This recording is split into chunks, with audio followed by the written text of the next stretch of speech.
Amerikada benzinning narxi $5 chiqib ketibdi. Shuning uchun mana bu qiz yig'layapti. Shu videoni ko'rib qoldim. Benzinning narxi $5, uyam qimmat, yashash qimmat deb Amerikadan nolib yig'lab hayotda bir katastrofa bo'lib ketganday aytib beryapti-da.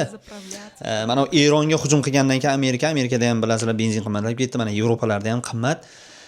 Endi o'ylashingiz mumkin, $5 rostdan qimmat-ku, Amerika bo'lsa ham deb, lekin shoshilmaymiz, chunki butun dunyo benzinni litrda o'lchasa, amerikaliklar gallonda o'lchaydi. Ya'ni bir gallon 378 litr bo'ladi.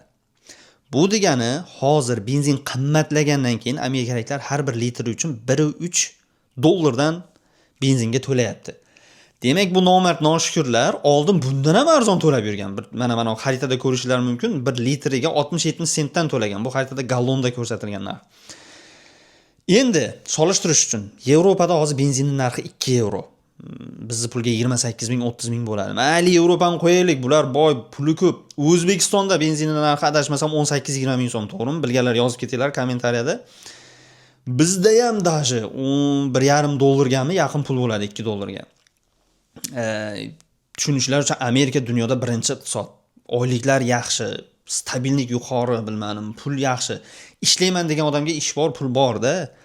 Lekin shundan nolib, yig'lab, isterika qilib yurishdi. Mana bu endi bitta qiz emas, boshqalar ham nolib yotganlar ko'p internetda chiqib turib, yashab bo'lmay qoldi deb. Qissadan hissa nima? Biz ham ko'pincha hayotimizdan nolaymiz-ku, qiyin bo'lib ketdi, yashab bo'lmay qoldi, oylik yo'q, ish yo'q, nima bu hayot deb. Lekin aslida biz juda ham yaxshi hayot yashayotgan bo'lishimiz mumkin. Shunchaki o'zimiz bilmaymiz. Nima deydi, inson har doim ko'proqni xohlayotgani uchun shunchaki nolayotgan bo'lishimiz mumkin. Bizga ham qarab turib, G'azoda bombalar tagida yotganlarga qarab turib, noshukur ahmoq deyotgan bo'lishi mumkin.